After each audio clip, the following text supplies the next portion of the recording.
Going live. 29. Yep, 6:30. According to Brian. 30.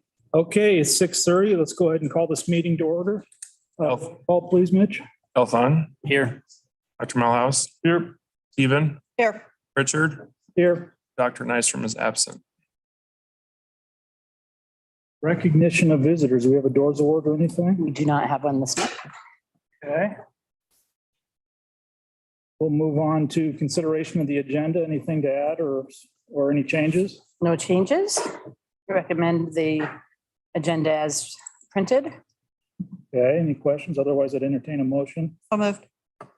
Been moved. Do I have a second? Second. All those in favor, aye. Aye. Opposed? Motion carries.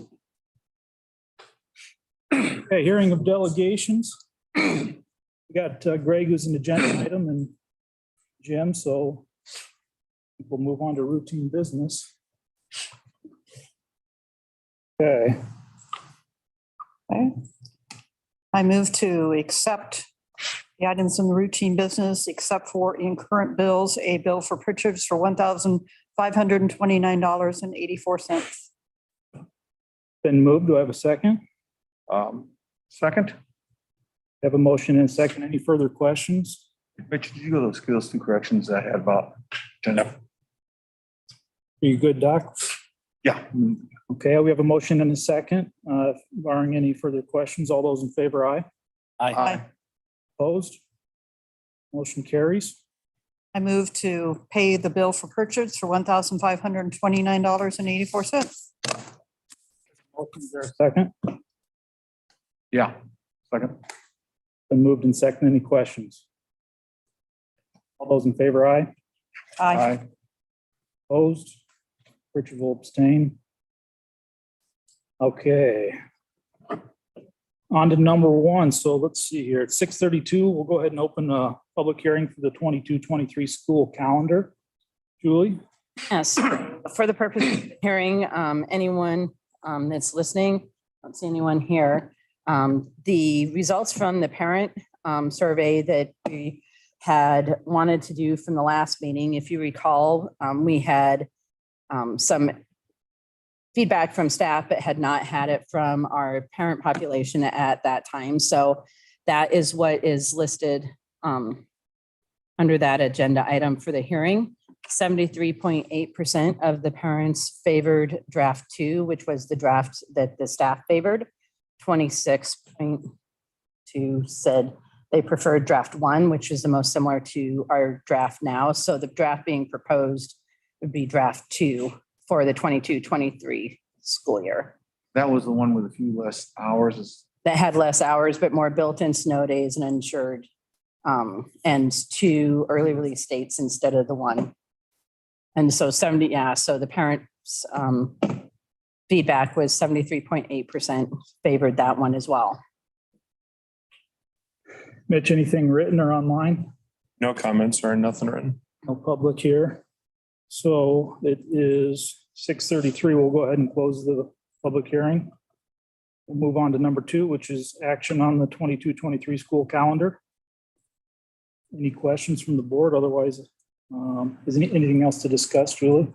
No, just that we're recommending draft 2 be the calendar that we adopt. That's our recommendation from the district.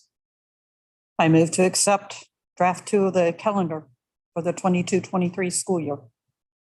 We have a motion. Is there a second?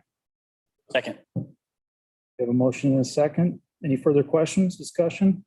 I'm just going to make comments. It was nice to see the public agreed with kind of how the teachers and stuff Yeah. came up with it. It was just nice. Everybody was on the same page on that front. So It's a little easier. Agreed. Does make it a lot easier. Anything else? All those in favor, aye. Aye. Opposed? Motion carries. So I think we're on to number 3, which is Mr. Picklap. I'm in your house now, so what do I do? Come up here so we can Come up see you here on so- in camera. front of the camera. Yeah, Which way's the camera? on the wall there. it's on the wall. So, thank you very much for the time today. I'm really here just to answer any questions you might have as elected officials, district staff, regarding the proposed rec center. As you well know, as I'm sure many of you seen on social media, there are a lot of rumors going on right now. There will be bathrooms. There will be showers. There will be multiple entrances for handicap accessibility.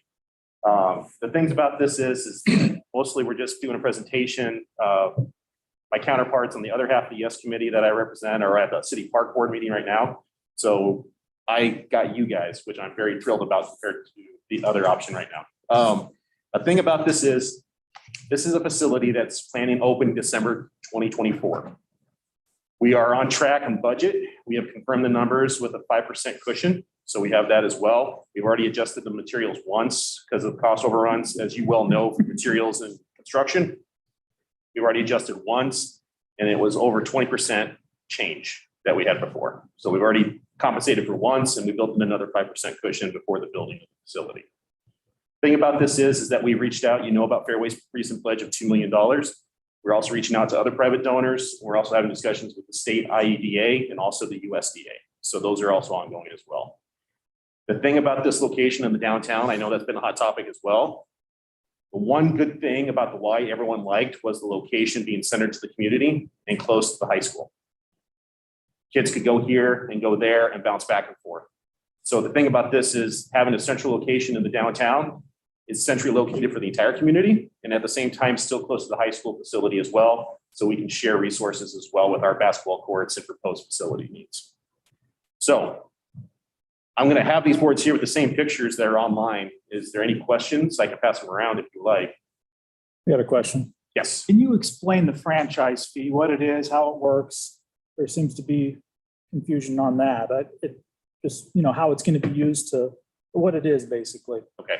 So every community that has a private utility supplier, whether it's Mid-America, Alliant, what have you, is allowed to have up to a 5% franchise fee for their community. And that franchise fee is an option those communities have to have access for those companies to service the customers with the right-of-ways. So the public right-of-ways throughout the community, the ditches, that space between the sidewalk and the street, that is city property that we allow them use of. And in return, we charge a franchise fee for maintaining streets, infrastructure, things like that. The last time the community raised a franchise fee was 1% in 2014, and that was used for things like public safety, streets, sewer, water, things like that.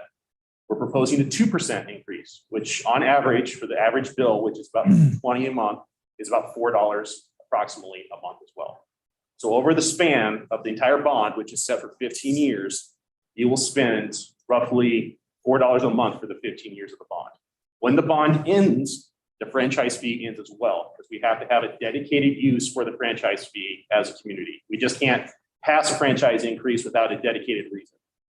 The dedicated reason is going to be the rec center. So the 2% is going to the rec center. It doesn't get diverted to parks or library or anything else. So once the 2% passes, it's going straight to the rec center needs. What is the exact language they're voting on? What's that? What is the exact language that they're voting on? The exact language? The exact language on the bond is whether or not to approve a $10 million facility. The city bonding attorney would not allow the city to put 2% on that because the city council has to vote on that at a public meeting as well. So you can't have a public vote without another public vote. So, but this council and mayor have been adamant. This does not happen without the 2%. So if the community at large votes for a $10 million facility, council will vote for a 2%. If the community doesn't vote for the $10 million facility, then the 2% vote goes away as well. The other question I have, what is your cost per square foot? So in other words, $10 million. How many square foot are you going to be able to get at based on, say, what we just had to bond for? So our two construction methods are different. We're going with a modular style for our facility with a lot less classroom and interior wall structures. Our modular construction, we have a 51,000 square foot facility. That 51,000 square foot facility is going to be based on three major parts: the aquatic center, the gym section, and the upper level around the track. So altogether, we have a $10 million budget with a 5% cushion, and we've already taken out, like the previous example was the apartments. We shrunk the footprint, and with us not having to pay for concrete for parking, we were able to save that cost as well. So all the budget on the 10 million is going straight into the facility itself, outside of that sliver of new parking we're putting on the east side. So bond March 1st, and then what's your timeline up to your opening on, December 24th. December move 24th. right into design or? Yes. Has something been done or? Yes, the specs you see here is the initial stuff, and the company we have already started preliminary stuff on it, but they're not billing us for it because they've had to do it anyway for our virtual tours and everything else in our specs. The thing about this is our total election cost so far is $3,000. The total cost up to, I say for virtual specs, anything done is only $15,000. So altogether, it's going to be $18,000 max. But when would a hypothetical groundbreaking be? Groundbreaking is scheduled for October of this year. Okay. So as soon as the bond passes, the franchise fee process starts, which takes a couple months in itself. Once that starts, will probably be May, June. And then we start into the design specs and everything else with the groundbreaking. And they're going out to bid January of 23. Okay. That's our current timetable. I have a couple comments just so you can kind of clarify to the community as well too. I know that another one of those fun ones is the pool size and the concern with the pool. I just want you to reiterate on that size again and kind of the size there is going to be a pool. And then my second question would be the YMCA, a lot of benefit to some of that was for younger families with daycare wise. I know that wasn't feasible for this aspect, but I think there's rumor, maybe some space for like a YSS or something potentially to help fill some of those spots for some of that void. Is that correct? Yes. So two-part question. First part of the question is the pool aquatic center, the general pool area alone is bigger than the old Y pool. So we have two dedicated lap lanes with a general pool area. In addition to that, there's also the splash pad, zero entry, plus a hot tub therapy, which the hospital has expressed interest in partnering with us on. And then on the other side of it, to your childcare, there's going to be two options. Two options. One is one of the commercial retail spaces is going to be used with a private provider, to option a space of if you're going to use a membership, you get a discount for dropping your child off for a couple hours while you work out. Those type of partnerships are all over the state of Iowa. And we have examples of that too to provide options as well. YSS is another option. They reached out to us as well, wanting to talk about potentially partnering with us on the facility because as you all know, YSS lost a huge resource with the Y. And also YSS is a huge part of this community. So they've come out and full-throated support this effort, but they are talking partnership as well. So the lap pool, how long will it be? What's that? How long will the lap pool be? I knew you were going to ask me that. The lap pools are the same length as in 5 foot wide with regulation length. So the same long ways as the old YMCA. And then they're going to be 5 foot wide on the two dedicated lanes. So, and everything else is the general entry area, not including the ADA ramp. So, I mean, So when I say the ADA ramp, it doesn't include general pool activities. so are you gonna be able to ADA ramp down to the lap pool? To the lap pool? Yeah. Yes. So the ADA ramp, I got a picture of it here. So in this picture here, this is where the hot tub, the splash pad, and this is where the ADA lap are right here. So the shallow end would be here, and then it would get to the deeper end over here. Now, a concern has been on the splash pad area with the kids. There is going to be a fencing or a mesh there that prevents the kids from walking into the deep end. So it's not going to be just a straight path over. But the ADA compliance is going to be the same. Trying to keep that falling. The ADA ramp is going to be able to give them access for the handicap accessible to have full use for aerobics, therapy needs, and things like that. And our general pool is going to have a 10-degree switch. So if it has to be warmed up for senior citizen aerobics, it can, and then it can be dropped to a normal pool for normal day use. What type of businesses have expressed interest? On the commercial retail side, so on the commercial retail side, we've had everything from financial to nutritional to massage therapy. We've had also interest as well to use it for, I want to say it's nutritionist, but it's more along the lines of general health living. So it's outside of general health. It's also aerobics plants, that kind of thing as well. The target of the city council, current elected officials, has been to focus on businesses and operations working alongside the rec center. So if they want to work there and partner with the rec center on programming, great. If they all want to work on something else, then it has to be something that works with the downtown. But the whole point of the retail commercial space is to generate revenue for the operations, to be less operational needs for the taxpayers.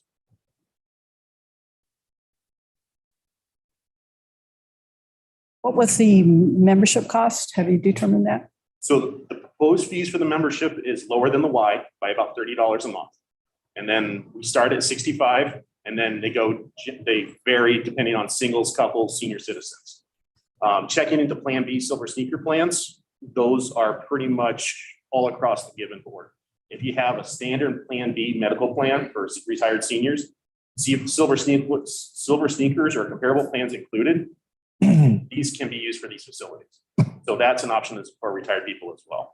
But we also have day passes for $5 a piece. You can rent the pool for $100.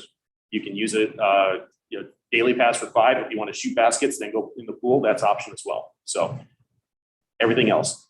County residents outside the city limits will have a higher fee than city residents. And that is because we're being asked as city residents to carry the franchise fee. They get the discount rate.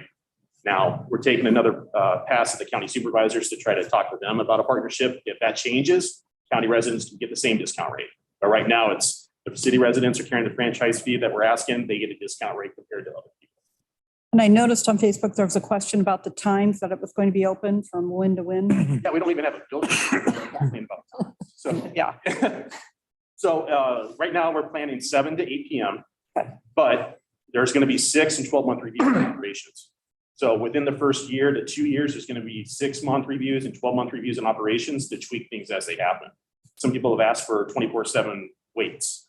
Some people have asked for track access if they all they want to do is walk and they work the morning shift and they're a night owl. So those things are going to be adjusted as needed. The thing about this facility is it is all security based on webcams and security cams. We're planning a fob system for membership, and it's going to be a lot of central control on the.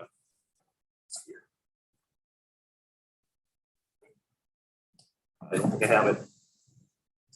But the thing about that is in the central lobby area, when you walk in the main doors, there's going to be what we call a command and control center. So staff is not going to have the dark corners of the old Y in the basement or other areas. They're going to be able to look 360 at the facility at the main doors. So it can be used much more efficiently with a lot less staff.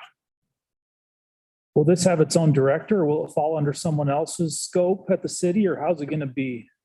Planning a director itself, planning 2 part-time employees minimum for 35 hours apiece. Where DMAC is talking to us about an internship program for their sports authority. And then also to Iowa State has also expressed interest. So they're another option as well. The thing about staffing is we know it's going to fluctuate. We got lifeguards, if someone wants spin classes, things like that are going to change. But we really want to have a rec director at least in place before we start planning that operation needs. Because if we don't have that in first, we could plan for 10 people and have 5. They don't know. So that's the next step. After the bond passes, they start looking for a rec director to fill the need first. Okay. Also too, about the facility, on this facility needs, it's going to be based on a seasonal thing. We expect the winter months to be much more high usage than the summer months and vice versa. It'll even out on the revenue side of the members, but we expect that fluctuation as well. And we're going to need at least 2 years to figure that out.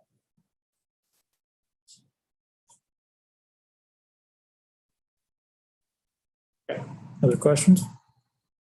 Great questions. I really appreciate the great questions and the civility here compared to what I've been facing on Facebook at the moment. So if you have any further questions, please reach out to us. We're on Facebook. We have that as well. If you have any questions or anyone comes out to you asking questions, direct them to us. And we're more than happy to answer those as well. So, By the way, it's 75 feet. what's that? Pool length should be 75 feet, 75 feet. 25 yards. Yeah. So I knew you were going to ask me the length of the lanes, and I should have just texted Terry because he would have been able to tell you off the top of his head. But I deal with the conceptual and the operations side of it. So Can you clear one more thing up for me? yes. Why don't you remodel the old Y?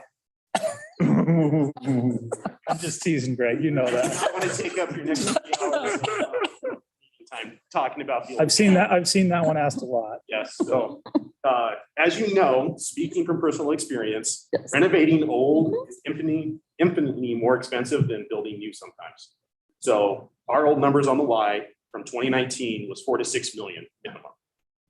And that was without expanding the service needs, ADA needs, and also electrical needs as well.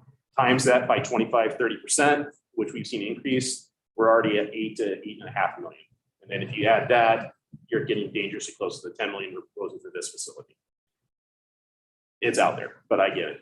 So thank you. Thank you, Jeremy. I'm gonna throw a softball out just for the record. Just for the record.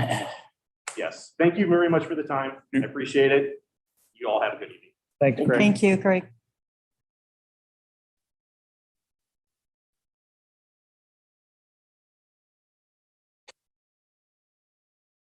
I got, that was, why don't we remodel Lincoln? I got asked that 100 times. Yes.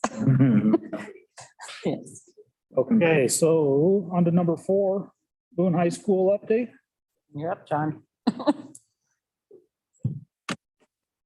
He's gonna come in front of the cameras too.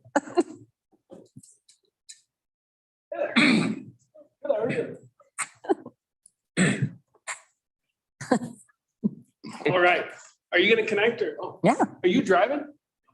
No, All right, Mitch. Mitch is driving. All right, so we put together the snapshot. We're gonna cover 3 primary areas. Mitch, we go to the next slide. Ooh, Nope. nope, I gotta click. Nope. Present mode up there. Let me present. Yeah. Is that it? I can't see. Here we go. All right, so the 3 areas we're gonna cover today is kind of our work that we've put into SRG so far this year. Some of our culture and climate things we've focused on based on our HRS survey, and then our effective teaching strategies based on the Marzano instructional framework. So first, we have done a lot of work with proficiency scales in our classrooms. Our PLCs continue to expand their knowledge of those and continue to build their proficiency scales for next year and improve on what they've done this year. Primarily linking their teaching to the standards and making sure that we're assessing what we want our students to know. We also have an SRG committee, and I'm going to talk more about committees here once we get towards the end of this presentation, so I don't want to spend a ton of time on it right now, but we have done some different looks at what expectations we have for students. I don't know how familiar you are with the argument of the behavior versus the academic grade, and so we've spent a lot of time talking about that as a group, and we'll get to that once we talk about the committee here in a little bit.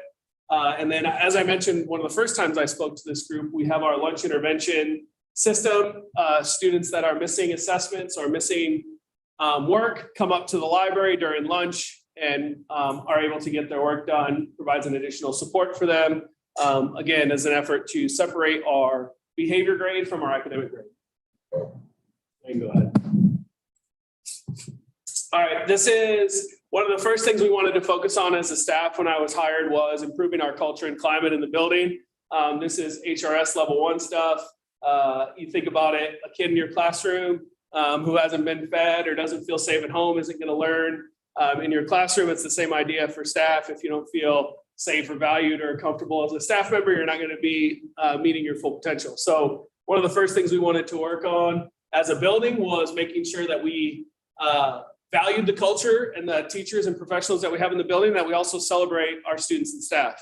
So we developed these 2 goals this summer with our leaders. So the first one states that staff know how to raise concerns and they know who to go to and they know that those are being handled. And then the second one is that we as a whole school recognize individuals, group successes and student successes. So I broke it down, a couple of things we've done. We have our committees. So teachers can raise complaints or concerns or things that they want improved to their committee members. We have a SRG committee, we have a diversity, equity, inclusion committee, we have a communication logistics committee, and we have an MTSS committee. And so if your concern is in one of those avenues, then you talk with that committee or you join that committee and try to solve your problem yourself, which is what we prefer. We also have our BLT, which is our building leadership team. They're made up of our PLC leads. So what we've done a really good job of this year as a staff is if you have a concern, you share it with your BLT, then as a group, we have a conversation around it as a building. We actually voluntarily collected those around November, asking for whatever was bothering you, kind of a what grinds your gears sort of conversation so that we could lift those problems up and solve them. We also created a formal help desk with Levi helped us do that, which we appreciate. It hasn't gotten a ton of usage, which As the internal optimist, I'm going to take as people don't have a need to formalize complaints. They feel like they're being dealt with otherwise. But we do have a help desk ticket option for staff to submit kind of that, work ticket sort of mentality. Goal number 2, if you're on our Instagram or Facebook, you see our top Toreadors in the high school. We recognize a staff member every Friday, sometimes Monday, when we get carried away on our Fridays, but we recognize a staff member. We carry around a big cutout Victor. We run into the classroom and hoot and holler and disrupt the learning and make a big show of it. And we post it on social media, and then it's that staff member's job to put something new on Victor, and he kind of travels around, so he looks really ridiculous at this point of the year. We also do a student of the month, which we share monthly. We've honed in on our process. We're actually pretty proud of it. We really try to recognize students that go above and beyond. We have a statement that we share. We send out the form to staff members to get a short list, so to speak, and then as a committee, we isolate the ones that we think rise to the top based on who was recommended, and then those staff members who recommend those students write personalized notes to them, and we recognize them at either a Toreador assembly, which we've done 30 minutes, Mr. Bailey. We do typically, normally, we did it at Winter Formal Assembly this past Friday, but typically we do like 30-minute assemblies instead of the big long assemblies. We do a quick game. We recognize students of the month, sing our school song, play the band, and then get out. And so, were you gonna say something to that? Yeah, and just like from having like our top total award in that group, the Total Pride Committee, there's a student group that was also created kind of organically. I know Ms. Pritchard and Ms. Burke lead that, so students are taking more pride in our building. Yeah, and it was actually, thank you for bringing that up. This winter, right before winter break, the groups of students wanted to recognize kids that had been turning everything in on time, that weren't in lunch intervention. And so we set a 2-week window. If you get all your stuff turned in for 2 weeks, we gave out hot chocolate, candy canes, sticker, and a free voucher to Cafe Olay. And it was like we were giving away cars. So it was a great gift. Kids were lining up. They had a great time. So that was nice that the students brought that up. And I'm really glad we were able to follow through on that.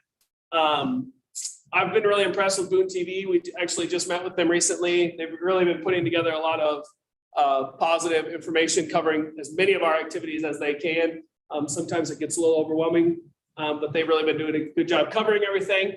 And then we do staff shout outs. We send a weekly update each week, and Mr. Bailey combines our staff shout outs or puts them together and kind of highlights which staff are appreciating one another as well. All right, effective teaching in the classroom. So this is HRS level 2. Once we take care of the culture and people feel supported, we're able to kind of work on the craft. And so what we've been doing is we provide feedback on the 43 elements of effective teaching. We have a 1-pager. If we come into a teacher's classroom and it's just a 15-minute walkthrough, we're circling all the elements we see. And they range from building relationships to working with content, to assessing students. And so we just provide feedback on there, write them a little note at the end, and then send it to them in an email. We also have professional development plans that each teacher is required to do every year. We had teachers select from the 43 elements of effective teaching, what they wanted to work on for their professional plan, and our instructional coaches do a great job meeting with teachers to help them meet their goals for as far as that plan goes. We share observation data with staff at professional developments. We also have them posted around the building in staff bathrooms and in our common areas. Ms. James found one today. Number 3, instructional coaches and administrators lead and participate in calibration walks. The calibration walks has probably been my favorite experience so far academically. Drake, Jill, Pam, and I get together and we go to 3 or 4 classrooms, and we all we mark down the instructional elements that we think we see. And then we go back to the conference room and we essentially argue about which ones we saw. But the point of the activity is to make sure we're all on the same page. So that if I see a teacher building relationships with a kid that's maybe a reluctant learner, that looks the same for all of us. If we're trying to lead quality instruction, we need to make sure we know what quality instruction and relationship building looks like. And so our instructional coaches also lead teachers on learning walks to kind of do that same experience, supporting one another. So that's been some really great learning. And I hope when we get to the end of the year, that's something that the staff thinks is really beneficial as well. A couple of other things I wanted to highlight. You can click on that, Mitch, it's linked. Right, now where's the Yeah. Ooh. Hold on. This is a vision test for us. There you go. There you go. Good deal. Can you see the K on the top? All right, so we just, Drake actually put together some numbers from this year. So these are our current students by grade, and then we have the total number of student Fs. So that's students with an F. And so the difference between column green and red is of those 6 students in 12th grade, for example, a couple of them could have multiple Fs, and that's why there's 10 total Fs in the red column. And so we wanted to highlight some of this data because I do this as a professional. I tend to focus on the outliers. And so when we're struggling on something or we feel like something isn't going the way we want it, we tend to overgeneralize and think that that struggle is everywhere. And so these data dives are really good for me to show that we have a lot of successes going on in our building. The GPAs below, we have 37.4% of our students, 270 or 243 students in our building right now that have a 4.0 to a 3.5. I bet I know where the difference is, Mr. Bailey. Did you pull that report 4.0 to nothing? I use unweighted. Okay. 3 point, and then so like as you can see, it's our highest percentage by far is 3.0 but above, which is something to celebrate. When we look at standards reference grading, a lot of our expectations is to get students at least to, a basic understanding of things, get to the grade level standard, and so we're really pushing them to that higher grade point average. And then our daily attendance is listed there. Were you looking at finals? Did you pull that? I didn't put it on there, but our finals day continues to be one of our higher attended days. It's about 97.5% this school year. We're going to talk about college and career day here in a little bit. That was also really highly attended. All right, you can go back to the presentation. So college and career day, all the credit goes to Megan and Lindsay and their department down there with the counseling department. They did an amazing job setting this day up. So we, in the beginning stages, we were talking about college and career fair day, and we talked about having a whole day experience. Instead of doing just one fair where we get students out in the middle of the day, we wanted to do a whole day experience. And I really think our kids bought into that. We saw tons of engagement, even from some of our kids that maybe typically wouldn't engage in some of the events we put them or we provide for them. Our course handbook website, that ended up going hand in hand with our college and career day. What we had before to what we have now, which I know I'm on the agenda here in a couple of times, so you're all really fortunate. Levi put together a wonderful operating database system for us to use to organize all that information. We'll talk about that then.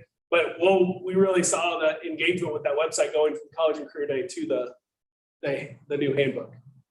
Committees, I already mentioned our committees, but I wanted to let you know that we recently shook up our committee structure and we allowed them to re-select what committee they wanted to be on based on a problem that they needed to solve. So SRG is looking at our grading. DEI is looking at our SEL practices, our SEL competencies. Communication logistics is looking at the possibility of going to a block schedule. And MTSS is looking at our instruction at the level 1 in our classrooms that we are guaranteeing all students. And then the last thing I wanted to highlight is we got Evening of Honors coming up February 28th, where we're recognizing students that have a 3.5 in the previous 2 semesters of last year. And then we also have department awards as part of that event as well. And Booster Club offered to pay for the food for that night.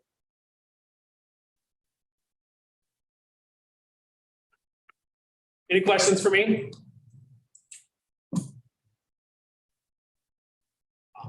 I would just say thanks for communicating this stuff to us. I think as sitting up here, it's nice to get kind of a highlight of all the different buildings and stuff in our district. So thank you. I appreciate that. The one question I have, probably the only one on the board, I mean, Jeremy was on the board when we,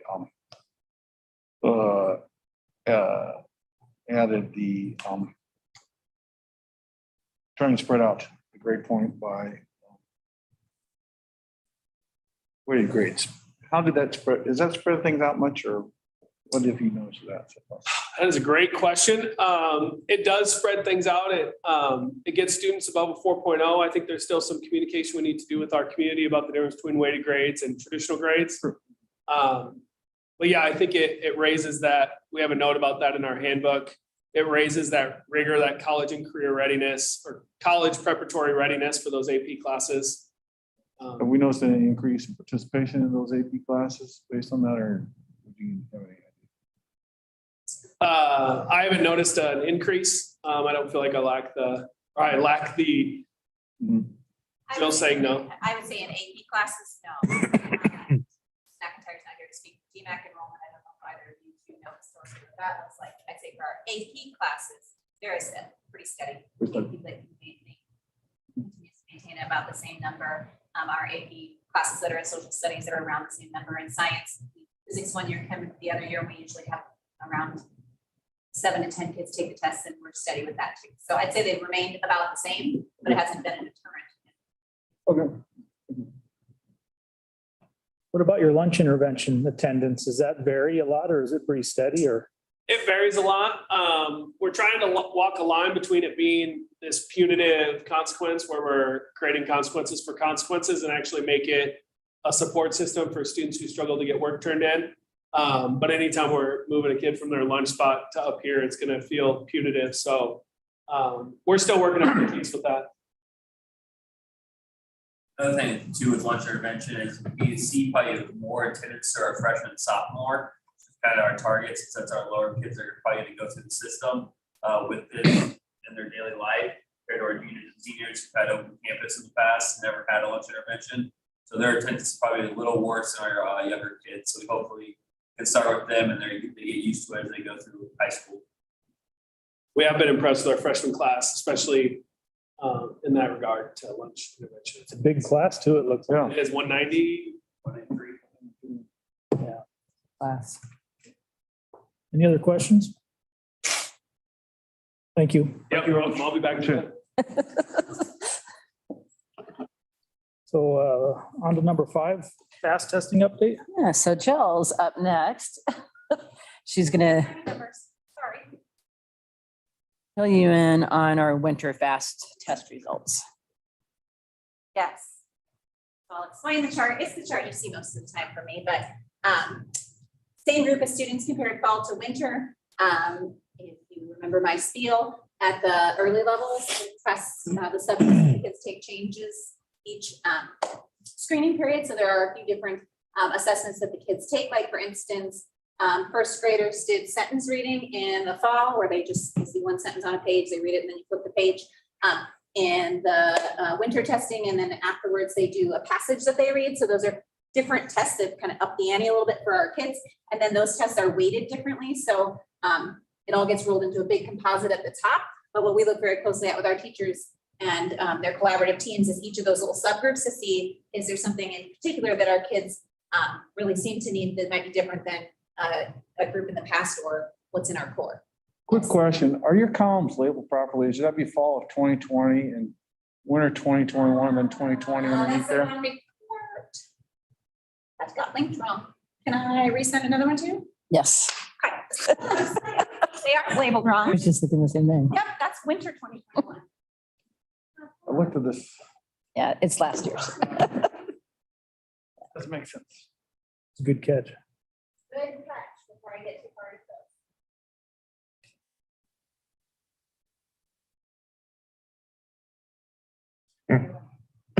Okay.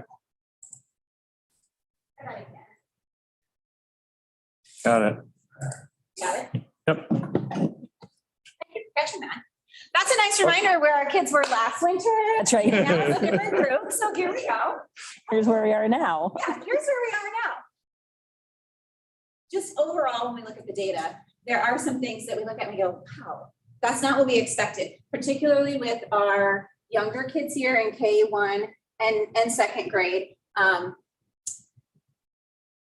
Those numbers are a little lower than we typically see in kindergarten and first grade at this time. And we had all I think we all thought this year we're like, it's normal. So everything will just be normal. And we reflected with our teacher teams that really, though we want it to be normal, kids, we've had a lot of kids in and out, a lot of teachers in and out, a lot of inconsistencies with being able to provide Title I or WIN supports for kids consistently because of teachers and kids in and out. And darn it, we see that in our data. So Mrs. Sealer can speak to some of the things that her teams have talked about and are working on to kind of react and respond to that data. But this is where we are and where we landed. And I think all of our teacher teams at this point, we ended our screening on February 4th. It's only been a week. But in that week, each team has already kind of had a day-to-day. I know the middle school did their day-to-day last Wednesday. Paige and Lincoln looked at data on February, whatever the early hour was, 2nd, I believe. And then the Franklin teams have looked at their data and shuffled around their supports for kids in their WIN groups. So each grade level shows growth. The areas where we go, darn it, that's not where we want them to be yet as far as like kids at benchmark in second grade. We dig a little further and we see that we went from 54% accuracy at that word level to 78%. So we're pleased with that growth, 78% to 94%. So those are the celebrations in the data. And then we say, what do they need next? That's the reading data. And the fluency data is there on the left. That's probably the most responsive. And then we look at A reading, how they apply that to a broader measure. And there's some growth in that too. Sorry. Judy doing math already. Questions about reading before we go to that?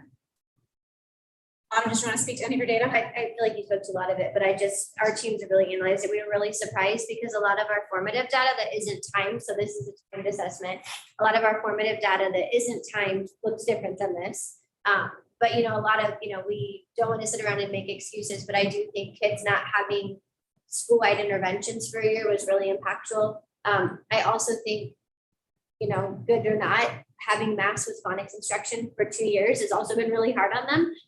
And we're seeing some more slow growths in that. And so I think we have put a ton of interventions in place because we do have all of our WIN groups up and running again. And the areas, it's especially the phonics pieces that they need to hear and see the sounds for, like word segmenting, that's historically low for us. And so we put some of those interventions in place for every WIN group every day that we have WIN time to be responsive to that. We actually did that with word segmenting across kinder and first grade. TK is also in the mix of that as well too. So there's some of those interventions that we're trying to be really responsive to, but also looking at varying pieces of data to really make a combined effort for how we're going to respond to them. So I think that's a great reflection point that your coach and I were reflecting on today too, that I think we thought kindergartners are starting fresh with us, so they should just be like normal kindergartners, but their early childhood experience has been different as well. And this year, while we want to say it's normal, it just normal was. So, and if we think about our first graders, these are the pumpkins that were in preschool when we closed down. So they missed the end of preschool and then they missed a very different kindergarten year. Many, we had some online friends, we had some on-site friends. So this is kind of the first year that's a little bit more typical, but they also experience things like mastering phonics instruction, just some of those things that, we couldn't get around, and they're a piece of the puzzle that we're working out right now too. But I do feel confident that we have WIN interventions in place, and we've been really responsive to the data and the formative data that we're collecting to ensure, we want them to do it at high rates of fluency, but we also want to make sure their skills are solid. So we're trying to be really responsive that way. At second grade, I just want to point out, I know the second grade team has looked at this. They look very closely at how many students are accurate, how many kids they need to kind of regroup, and now that they're becoming accurate at that word level, work on their fluency. But then they also are really doing hard at Franklin on getting kids into connected text and what that looks like to apply beyond the word level and that fluency. And I think you see that in their A reading going from 50% to 59%. They see a little bit more movement in the way kids are applying that reading, which I know is a celebration for them. And our 8th graders are at 87%. They're the highest in the middle school and in the district, and that group of kids in particular needed a celebration, and that's been a big one for them this winter. So I know they're building, kind of made a big deal out of that to just help those 8th graders look look at you guys, you're the highest in the district in your fluency proficiency rate, as you should be, as you end. You should be at one of the top as you end. This is the last that we get that assessment, so they're kind of celebrating that.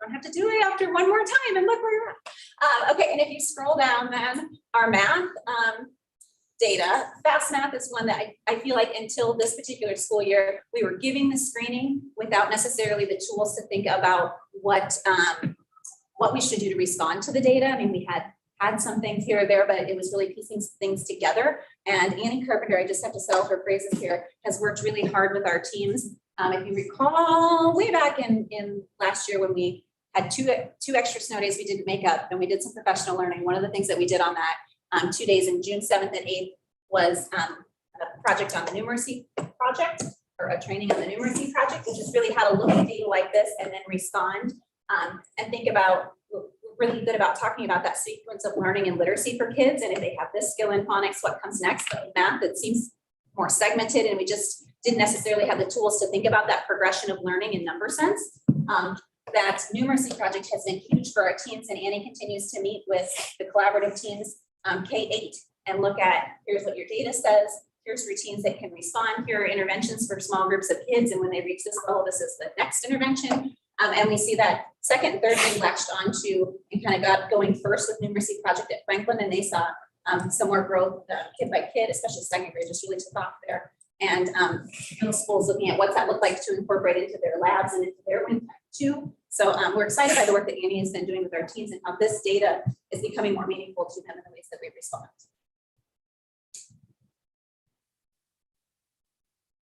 Where we're at, and again, we screen in spring. So the coach at Meredith Strode and I were just reflecting, she's like, we're in a sweet spot. It's a great time right now to dig in and get some good learning before spring break, and then come back and do the Jill, do you know historically across the state, because I remember before with FAST, sometimes across the state in fall to winter, it kind of dips and then it goes back up, and other grade levels, it's not. So do you know what that looks like? What would this compare to? I'd say this looks pretty close to our normal winter data. We want it to be better. One of those things we keep working on, because it is the benchmarks that they have to meet are usually kind of like an arc. So if you think about the trajectory for a school year, you would think it would be, well, kids just truck along on a straight line moving up. But the benchmarks they ask them to meet is actually a little bit more like an arc. Like they have to get a little bit higher in winter, and then they look, and the benchmark is not quite as high on a straight line in spring. The data that stands out to us, though, I think is that K1. We were surprised by some of those pieces and just thinking, okay, what do we need to do to reflect? The other data pieces seem, like I said, second grade is a little low, but that accuracy looks about like ours usually trucks along, and they know they have to be accurate first. So for the most part, it seems similar to our normal that we're always working through. Scott's not here either. One of the best things to think about PLC model is if there's data that doesn't meet our expectations, instead of being viewed as a negative, it's viewed as a challenge and a motivator now. It's not hidden or swept under the rug. It's let's reflect on it and make a plan to get better. I've seen a lot of progress in that in the 4.5 years that I've been on the board.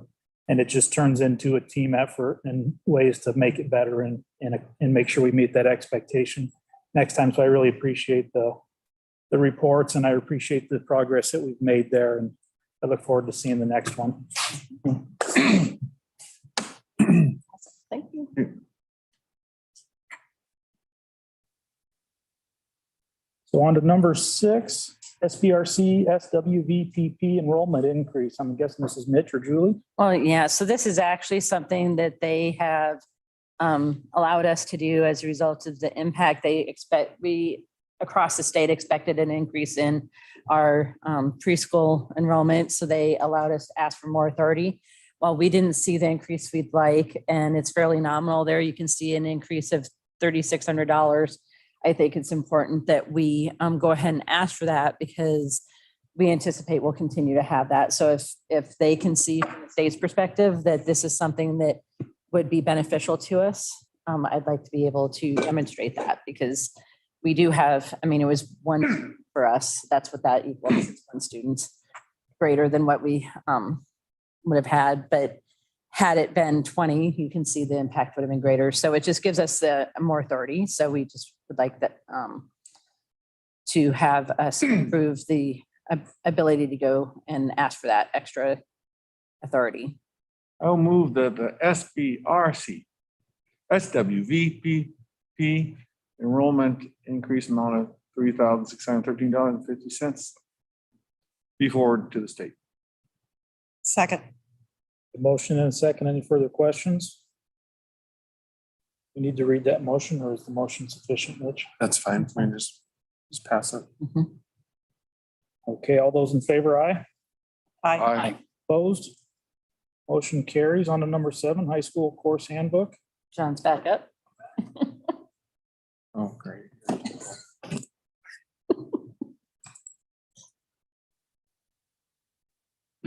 All right, so first, thank you for approving us to use this before getting the full ride.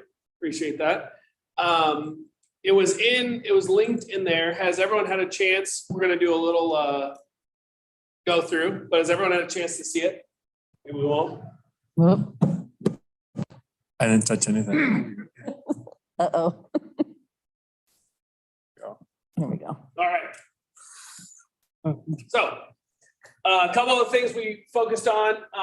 We organized all the courses by subject. So if you click on that, Mitch, it brings up all of our options. So when kids were sitting in the Commons and Megan was going through course offerings, they were able to look through here and say they're looking for their math courses. They can click on math courses and it brings up the math offerings we have for next school year. They can click on those and it has introduction to the class and a description.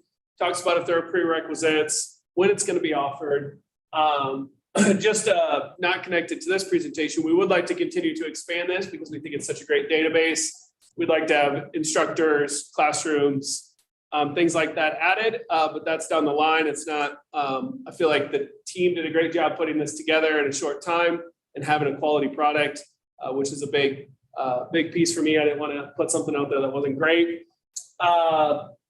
The college class information. So if you just click on the top part there. So what Levi was able to do, which is genius. So when you click on the navigation links up top here in the light gray, it takes you to a landing page. So like college class information, it takes you to the first one, which is concurrent enrollment courses. We really tried to be intentional with all of those kind of navigational features so that if a student goes and clicks college class information, it's the first page it's going to land on is concurrent enrollment courses, because that's probably the most common thing they're going to be searching for when they click on that tab.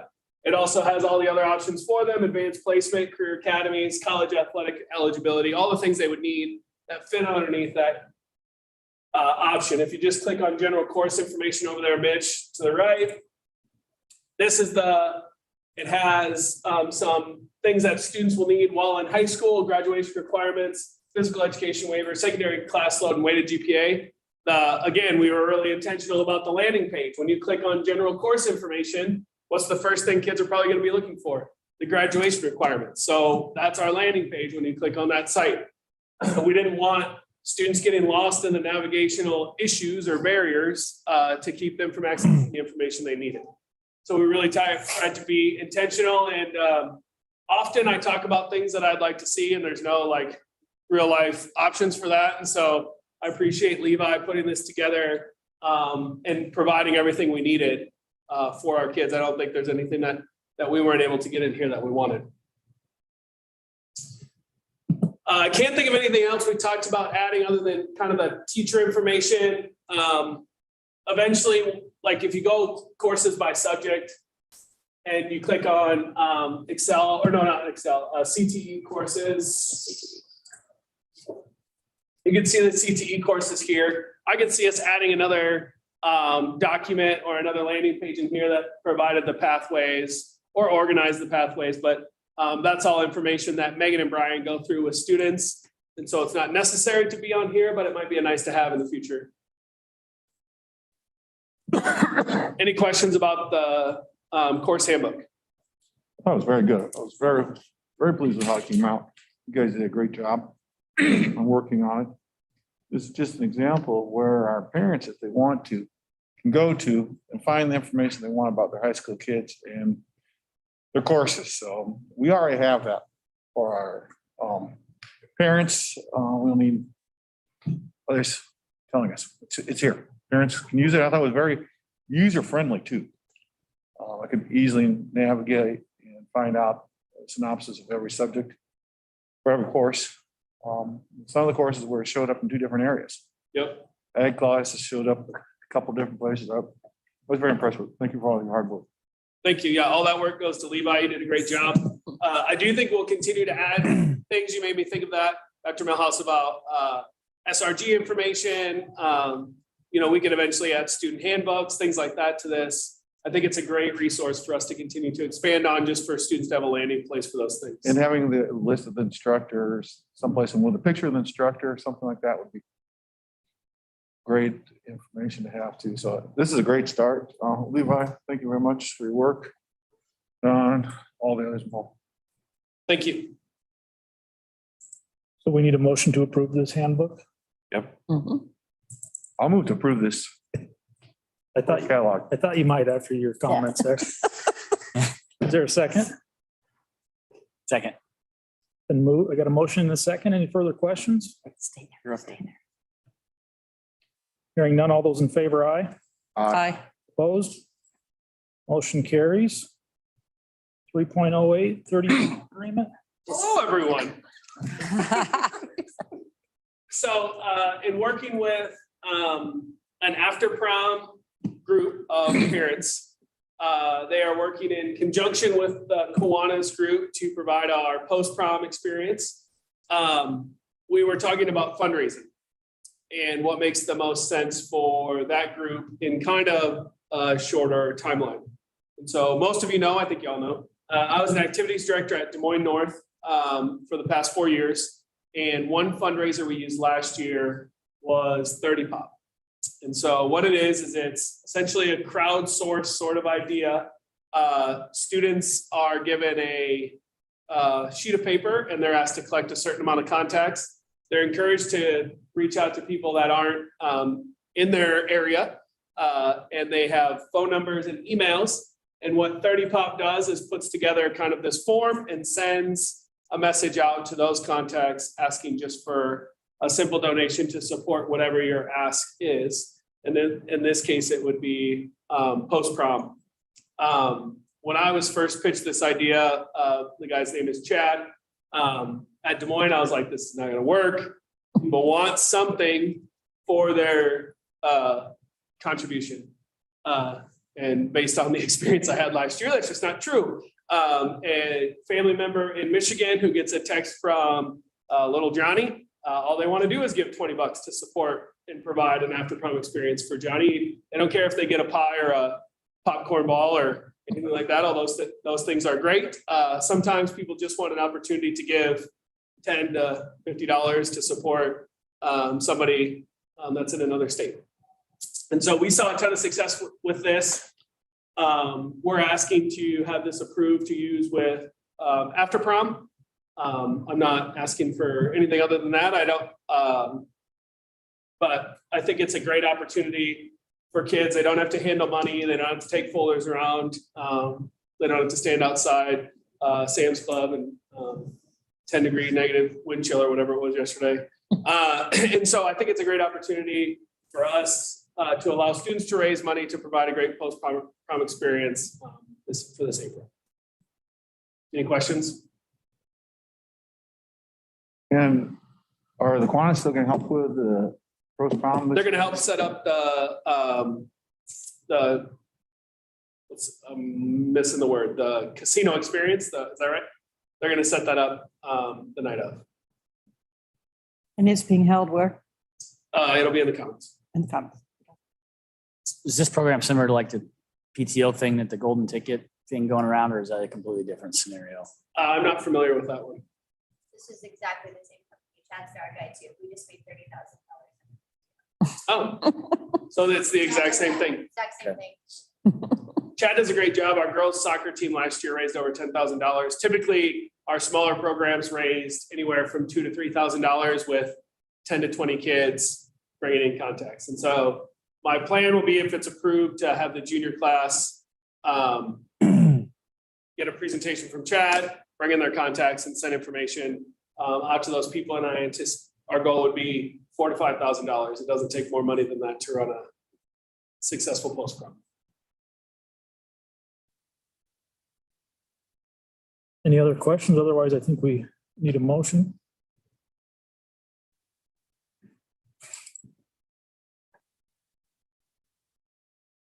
I move to accept the 30 pop challenge.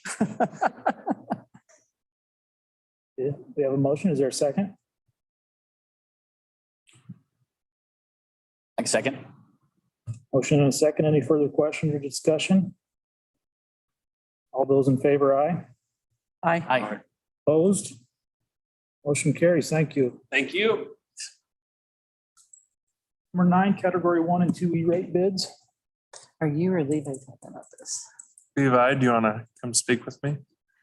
So as most of you board members know, we do get funding from E-rate. Category 1 is for internet service, and then category 2 is for equipment and hardware. So this year, Levi went out to bid for both categories. Do you want to present? Sure. So Yeah. this is money from the FCC that schools and libraries apply for annually.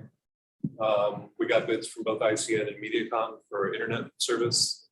ICN is who we currently have. That's the Iowa Communications Network for the state.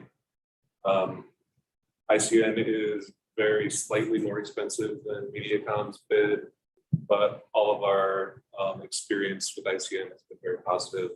We've also got a lot of infrastructure that would take time to migrate if we were to move to MediaCom. So taking those factors into account, ICN was the one that we chose for the category.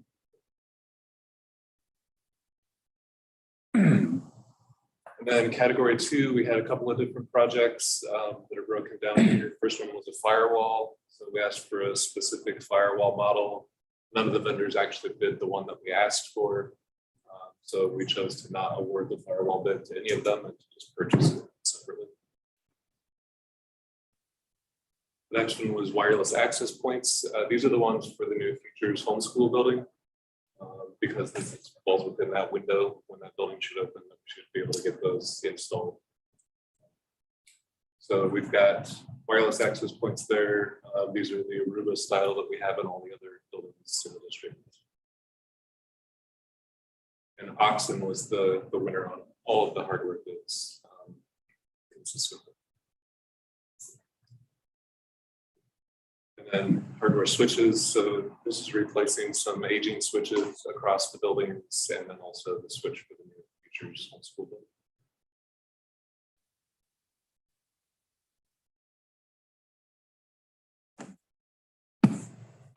Question? You're happy with the companies that you're, Yeah. Oxen we've used in the past, haven't we? Oxen is a common one we've used. Yep. and does ICN fall under professional service? So it doesn't, or does it, is it? This was bidded.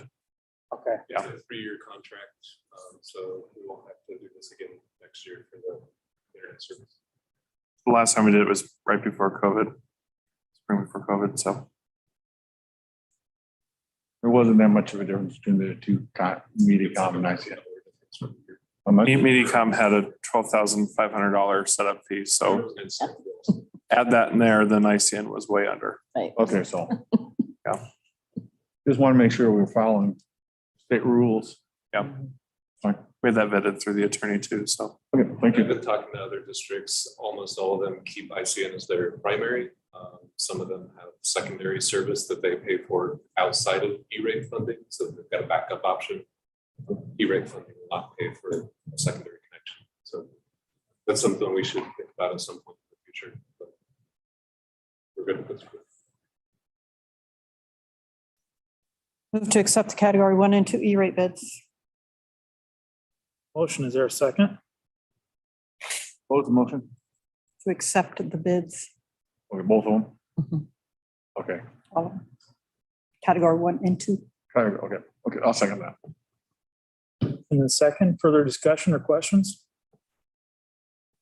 All those in favor, aye. Aye. Opposed? Motion carries. Thanks. Number 10, Grandwood SBRC admin costs. So this SBRC gives us the opportunity to use special education dollars to pay for the administrative costs. And so this one is for Grandwood for $2,647.90. Next agenda item will be the same thing for a different organization. Again, it's just giving us the authority. And so we're recommending approval. We do these annually.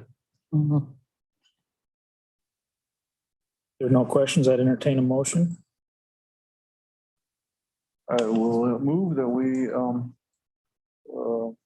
authorize the special ed dollars to pay for the administrative costs of Grandwood in the amount of $2,647.90. Been moved. Is there a second? Second.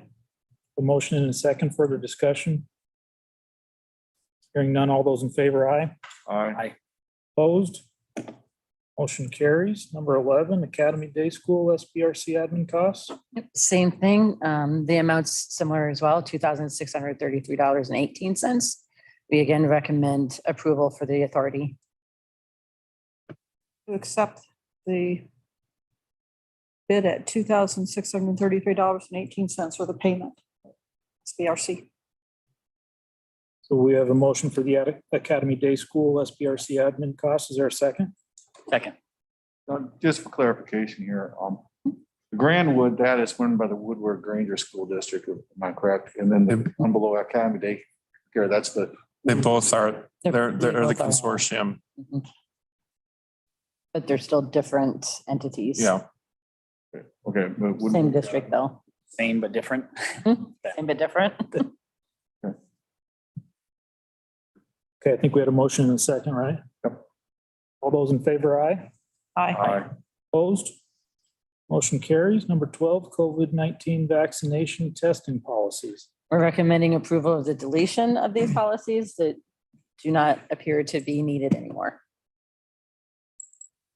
Can we do all these at one time or do they need to We be? should be able Yeah, to just delete one them all at motion. once. Yep. Okay. I would move to approve the deletion of the COVID-19 vaccination policies. Have a motion. Is there a second? Second. A motion and a second. Any further questions or discussions? Hopefully we don't need them again. That's what I'm hoping for. Yes. Keep a copy of them though, just in case. Understood. Okay, all those in favor, aye. Aye. Aye. Opposed? Motion carries. Number 13, Board Policy 407.3, voluntary early retirement.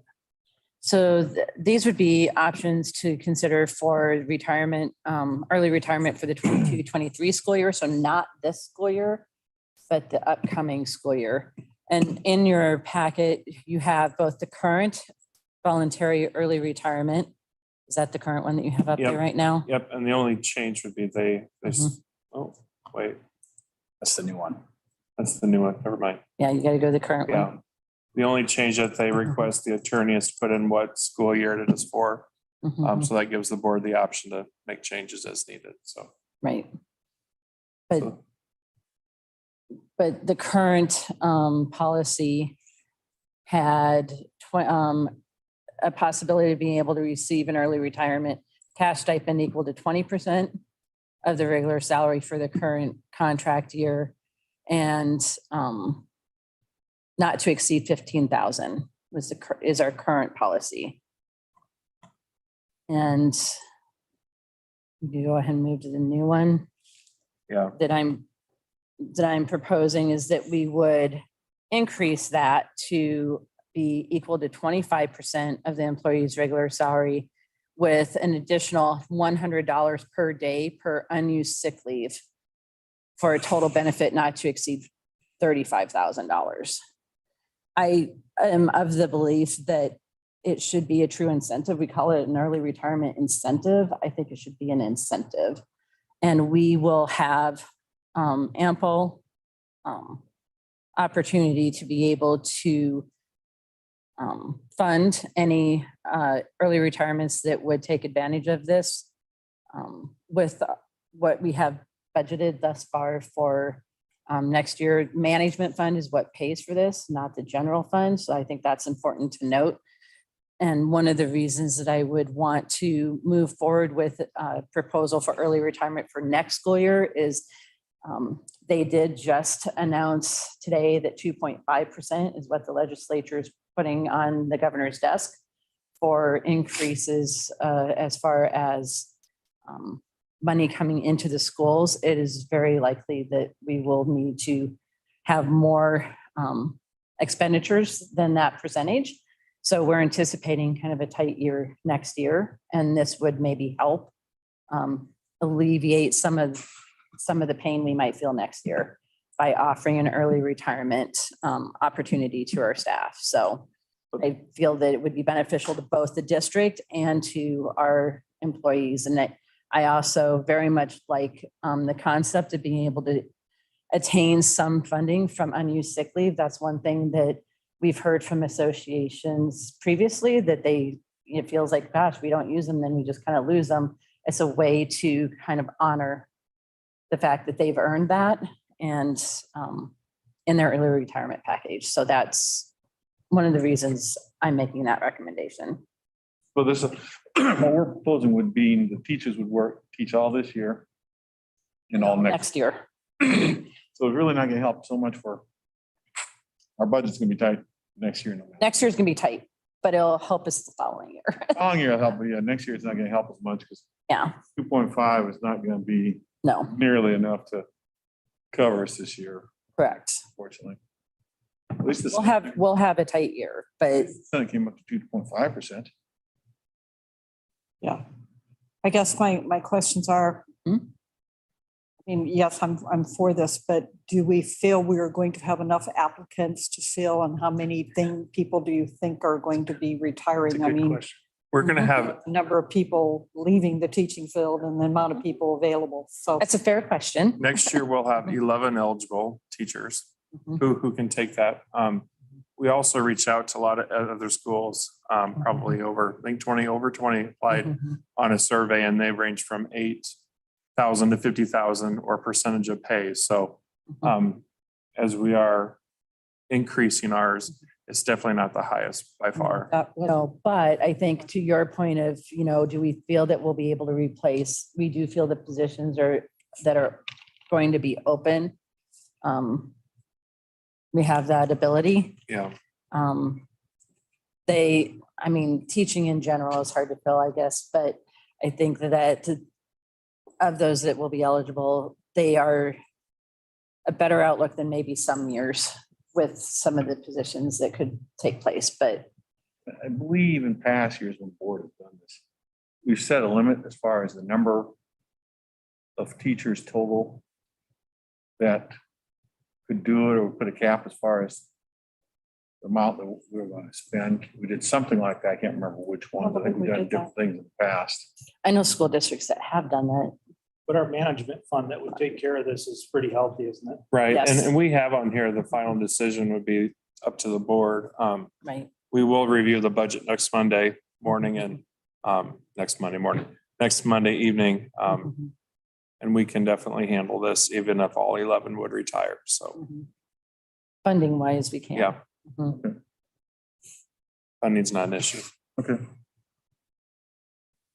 But I feel your concern about every other headline you see is Mhm. teacher shortage. burnout. Yeah. Mhm. Burnout. Yeah, burnout.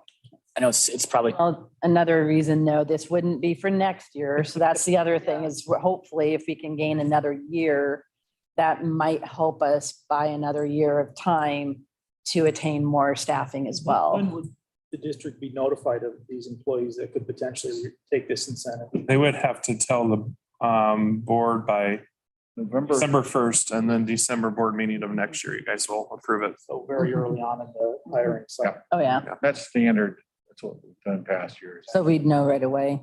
I think one year we moved it to January because there were some snow vacations or something, but done this about every other year when I've been on the board. And, usually we find out early December.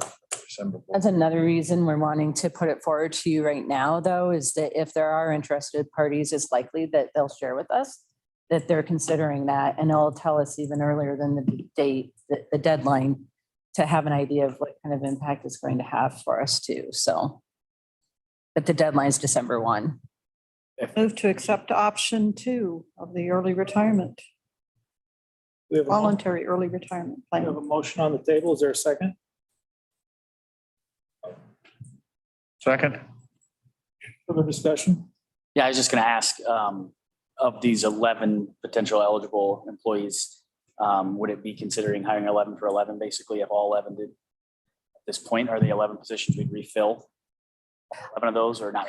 That's something we would always examine. Sure. So I think that would be dependent upon the position. The goal when we do There's this, some that we would not, potentially.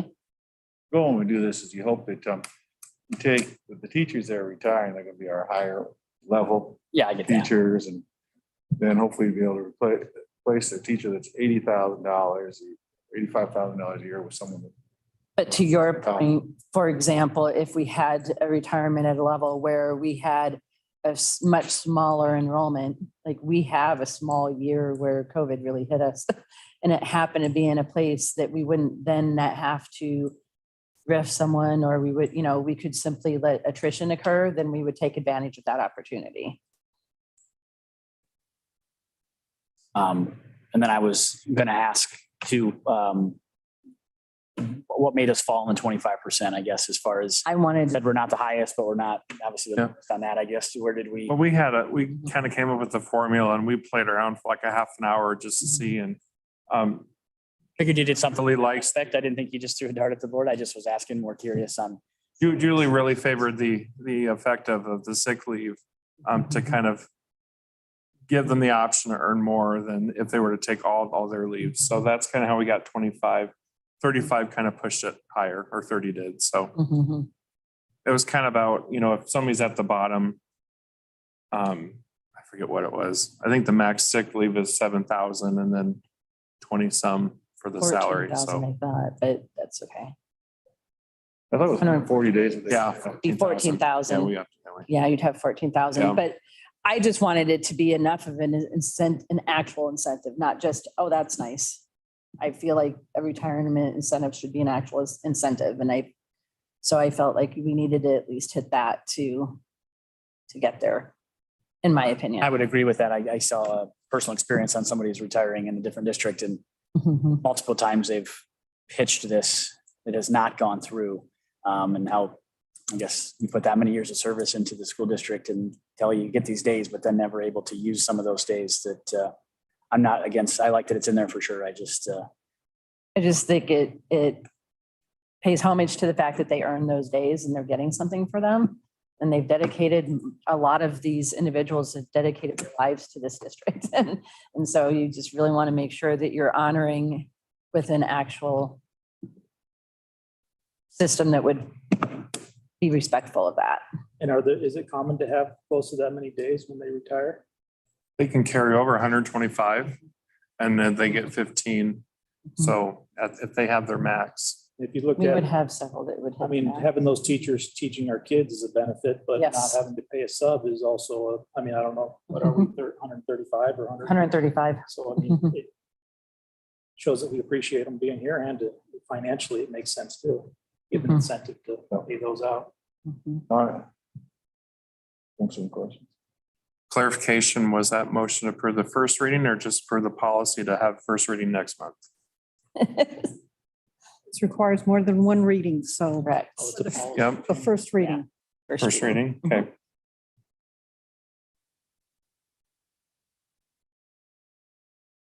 Did we second that, or is it okay? I seconded it, didn't I? Friendly amendment. Okay. Any further discussion? All those in favor, aye? Happy roll. Call. Policy. It's a reading, does it have to be roll call, Mitch? Policy updates. I mean, we can if you want. We'll do roll call. Okay. Alphon, yes. Teven, Yes. Dr. Melhouse. Yep. Richard, Yes. Dr. Nystrom, gone. Well, you started off, motion carries, you started off the series of roll call votes, so. we'll get That's it- right. Might as well just keep We'll going. get warmed up. Okay, number 14, resolution, I'll let you. Yeah, I'm going to have Mitch go it because 14 through 18, I believe, are going to be Yeah. similar. So you want to go ahead and Yep. explain those real quick? So 14 is a resolution to set the public hearing for the issuance of the sales tax bond for the Homeschool and Futures building. Last couple of meetings, if you remember, we passed the authority to bond for it. Now this is the proceedings to actually process the bond. So propose on the 6/30, March 24th, March 24th in the high school library. Any questions? Otherwise, we'll entertain a motion.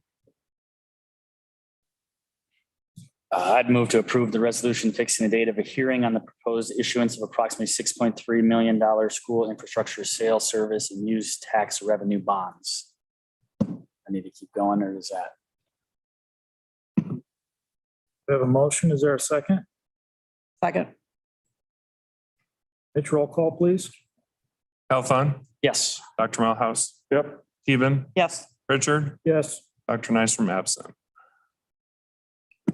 Number 15, these next four items are for the sale of the refunding of the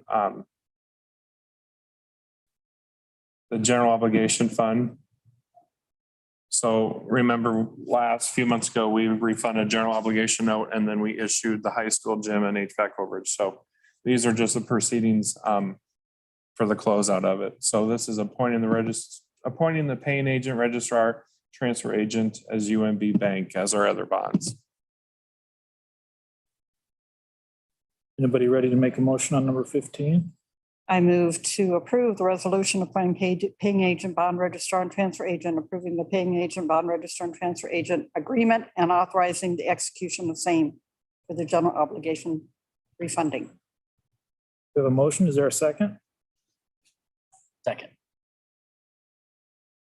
Motion and second. Mitch, roll call, please. Alphon, Yes. Dr. Melhouse, Yes. Keven, Yes. Richard, Yes. Dr. Nystrom absent.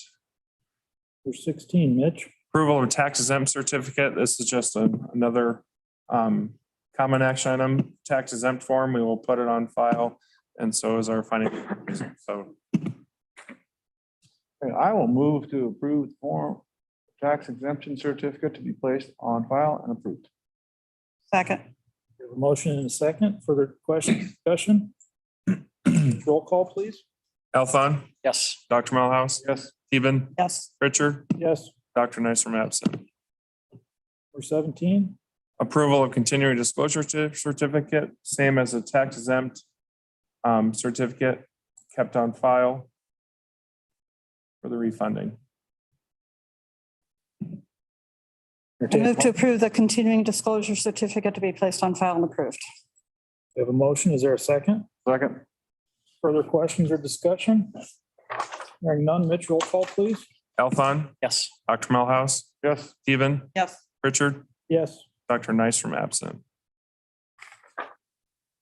Number 18. So this is the motion to authorize the paying of that bond and then levying the payment after, which is already built into our tax rate. So it's just paying for it. Yeah, I'll move to approve the resolution authorizing the issuance of general obligation school refunding bond series 2022 in the amount of $5,755,000, levying a tax for the payment thereof. Motion, is there a second? Second. We have a motion and a second. Further questions, discussion? Roll call, please. Alphon, Yes. Dr. Melhouse, Yes. Keven, Yes. Richard, Yes. Dr. Nystrom absent. Number 19. All right, 19 through 22 is pretty much the same thing, but this is for the save issue for the high school gym and the HVAC overage. So the first one is naming UMB Bank as paying agent, bond registrar, and transfer agent as our rest of our issues. Okay, entertain a motion. I'd move to approve the resolution approving paying agent, bond registrant, and transfer agent, approving the paying agent, bond registrar, and transfer agent agreement, and authorizing execution of same.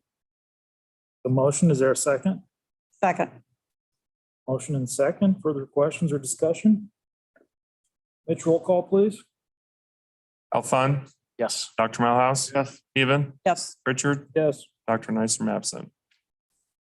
Okay, number 20. Same as last issue, tax exempt certificate approved and placed on file. I move to approve the form tax exempt certificate to be placed on file and approved for the high school gym. Second. We have a motion and a second. Any questions? Mitch, roll call, please. Alfon, Yes. Dr. Malhouse. Yes. Stephen, Yes. Richard, Yes. Dr. Nysom absent. Number 21. This is same as before, continuing disclosure certificate, save on file. Yeah, I will move to approve the continuing disclosure certificate to be placed on file and approved. There's a second. We have a motion and a second. Any questions? Mitch, roll call, please. Alfon, Yes. Dr. Malhouse. Yes. Stephen, Yes. Richard, Yes. Dr. Nysom absent. All right, number 22. This is the authorization for the payment of the bond for our sales tax for our high school gym and the HVAC overage.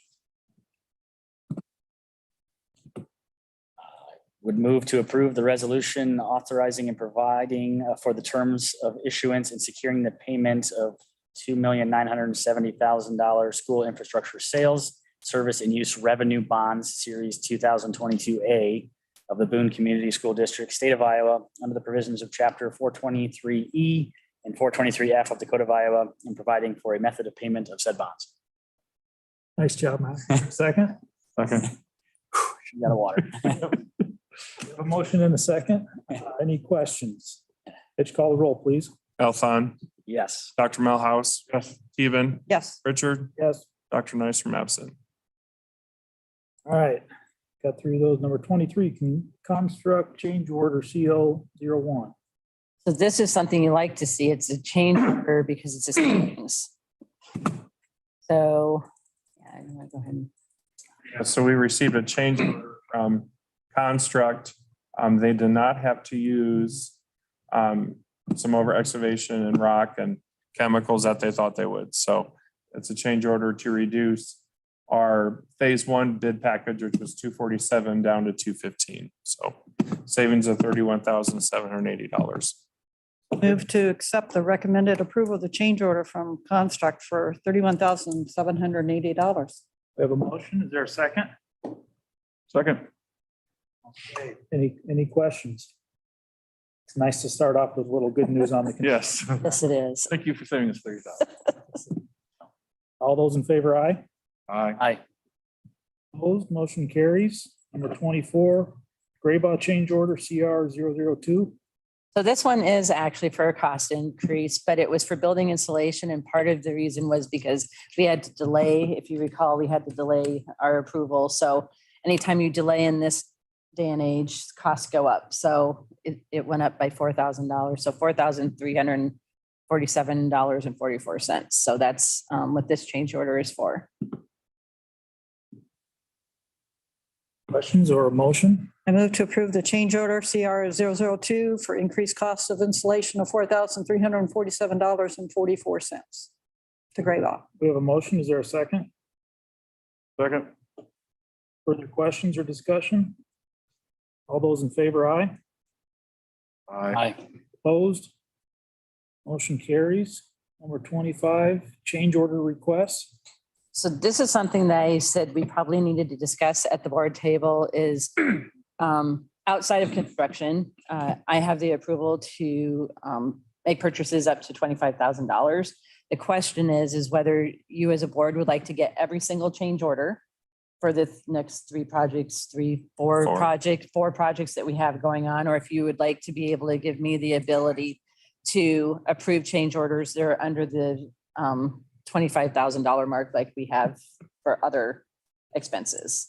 So I just felt that it would be worth now, as we're at the very beginning and we've already had 2 change orders. And I mean, we are at the very beginning, that maybe we want to talk about how would you like to proceed? Would you like every single change order to come before you? Or would you like me to approve some of them to relieve the number that you receive? I have no problems with you approving the less than 25,000, we could just get a list of that each month. Put Absolutely. it in like either executive content or it could just be in the In my report. consent agenda or your report Or the- someplace. It shows how much we've approved them up, down or something like that. But Mhm. for us to have to approve every individual one, I think we'd be spending a lot of excess time here. If it's something questionable, you can probably bring it to Well, and that's, the board anyway. and that's what I would say is if there is something that I'm not sure that I want to sign off on, and even if it's under the 25,000, I would bring it to the board anyway. But I just, when we had two and we haven't really even started yet, I thought we might want to have that conversation now. So I will move to authorize Superintendent Tripa to approve change orders under $25,000 with her reporting the total amount of change order, the individual change orders at the end of the month of school board meeting, or at the monthly school board meetings. Second. We have a motion and a second. Any further discussion or questions? All those in favor, aye. Aye. Opposed? Motion carries. Number 26, construction and inspections. So we're recommending tenfolds recommendation to contract with Allender, how do you say that? That's key. Ski engineers for the special inspections for the high school gym remodel and HVAC and futures and HSAP projects. So those are all special inspections that need to take place. So we're recommending approval. This is a company that did pre-inspections for all the projects, so that's why they're recommending it. They're also the company that inspected the high school to see if that roof, If it could handle the roof Yeah. being raised. so they already have they're pretty in our files already, so. I move to recommend approval of Tenfold's recommendation to contract with Alexander Butsky Engineers for the special inspections with the high school gym remodel, high school HVAC upgrades, and the futures HSAP building project. We have a motion. Is there a second? Second. And moved and seconded. Any further questions? All those in favor, aye. Aye. Opposed? Motion carries. Number 27, Ayers and Cooney engagement letter. Yeah, we're just recommending approval that Allers and Cooney be the attorneys that would take care of the two sales tax issues Yeah, I'll recommend. just talked about. I'll recommend for approval of the two engagement letters with Alias Cooney for the two sales tax issuances this year that were discussed earlier. Second. We have a motion and a second. Any further questions? All those in favor, aye. Aye. Opposed? Motion carries. Number 28, DLR Contract Amendment. So this is an amendment to DLR's contract so that they can add the construction of the road to their contract. So that's what that document is a contract for the construction of the road, and I'd recommend approval. So the city's architects, they did not want to participate. The city's architects Engineers. our engineers are part of this. They're part of this They're project. part of SCH and this. DLR. SCH and DLR will be the two, yeah, SCH is the engineering firm that will be working on it, and same as city engineers. Okay. And then DLR as the architects. I'll move to approve the contract amendment for the construction of the road with DLR Group. Motion, is there a second? Second. Moved and seconded. Any further questions? All those in favor, aye. Aye. Opposed? Motion carries. Number 29, building project updates. So we had said we'd have the building projects updates, but we just did a lot of motions on a lot of the building project updates. So I don't know that I have anything new from the last month and anything that wasn't already an agenda item, but we said it would be a standing discussion item. So if there are questions, this is a good time to ask them. Reconstruction for the big project went really well, I thought. Everybody's excited about it. Yes, the pre-construction for the elementary school, Autumn was especially excited Very excited. about that. We had that pre-construction meeting, and as of right now, I mean, things are rolling along. I mean, we haven't really started, but it's all on time, which is a good thing. I think at SiAC, something that was brought up that I would point out, we have some members on SiAC that also happen to be neighbors of the new elementary school that had commented that they have been pleased with the cleanup of the road thus far. I mean, realizing that we've pretty much only done dirt work thus far, they were really impressed with the work that was done, that our Lane Construction and the other entities have been working on the area, that they are very careful to make sure that Hancock gets cleaned up and it's not left a mess. So I was happy to hear that, because I don't live there. And so that's been very important to us. And that was emphasized again at the pre-construction meeting, is how we want to make sure we are attending to our neighbors' needs and trying to make sure that that goes as smoothly as possible. So that's probably the only other thing that I would say. I would just ask, just the transition with the road and everything, and that process is coming along okay, I assume, and the expense side is how we're going to stomach all that. And then I guess that other piece of property you've kind of talked about, kind of where we're at with that whole. Yeah, so we actually will likely be, that's on the next item when we have our special board meeting next week. We're hoping to have before you the land that needs to be purchased for the connection of Hancock to Corporal Snedden. That'll be something that you'll be approving next week. And That's the goal. And that's the goal anyway. And it went very well. And meeting with that landowner, that went extremely well. And a big piece was getting this contract from Dlr on the books so that we can continue to keep moving. Honestly, a lot of the conversation has been more about stormwater and making sure we're adhering to those pieces that we had agreed to when we purchased land and with regard to stormwater. So that's been more of the focus than anything, just making sure we get that contract in place so that we can get moving on the rest of the road. It's a good question. Any other questions about the projects? Yeah, I guess I do have one real quick question. Have we talked about a name for the new building? So we have not yet. So it's a matter of when we want to start that conversation, if we want to start it this spring or if we want to start it in the fall, because we have a couple of places to name. We need to name the building that will be built on the old weed patch, and we have the new elementary school that we need to name. So we have a couple of different How buildings does that that need to work? be People named. ask me, I don't know any idea how you decide the name of a school.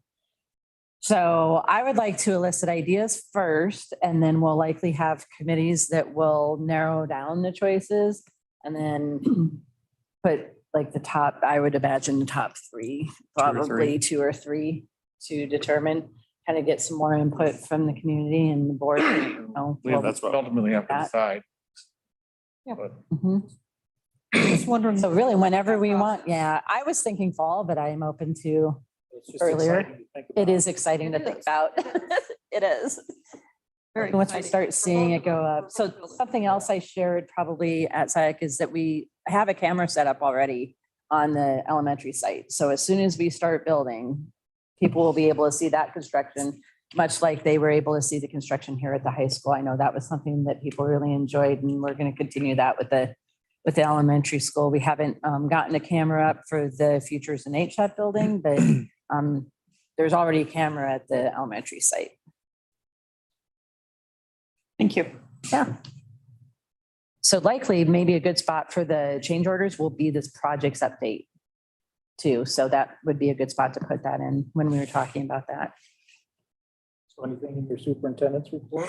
Yeah, so in the superintendent's report, just, we're going to have a special board meeting on the 21st. We need to purchase that land. And there's a couple of small items. We have to Right. get our annual Chromebooks, Yes. really short supply. So Mhm. we're getting at it a little early this year to make sure we have them before school's out. Just with the way supply and demand is working right now. And then just a reminder that we have our budget planning meeting. It'll be on the same day. It'll be like right after that. So at 5:15, we'll do our budget planning meeting. And then I just wanted to make sure that everyone was aware that our board president received an award recently from Modern Woodman that we're very proud of, that he was named Hometown Hero. So I wanted to make sure people knew that. And I know he would never do that for himself. So I just want to say that it's nice that we have a hometown hero on the board. And he donated the money to the Booster Club. So Yes, he did. So I just wanted to point that out. School banquet is this Saturday night. Yeah, the Booster Club banquet is this Saturday night. So hope to see everyone there. I would have one follow-up question for Derm. I know, do you want to hit on the STEM night that happened last week? I thought it was a huge success. I know as a family that got to go and attend that, I mean, and to have the meal as well. I think they posted or whatever was 400 and some meals were served, and There, just how great it was, the amount of turnout of families within our district to go up and down, and the staff and the volunteers that came to help on that. Just how awesome of a thing that was, I think. Kid's favorite. You know, so I think his favorite one was the conservation one. That was really. But I saw we were not very good, me or my wife, figuring out which animals those were, guessing the skins, the mouths, whatever, I guess. But yeah, it was really cool. Andy. I appreciate you sharing that because we actually had a conversation about STEM night today about how we want to continue for next year. Something that we were pretty purposeful about was trying to bring in some of those careers as well, just like the career fair at the high school, but do that at the elementary level in addition to the STEM piece. And we talked about how full it was and, you know, maybe potentially moving it to a district-wide event, perhaps.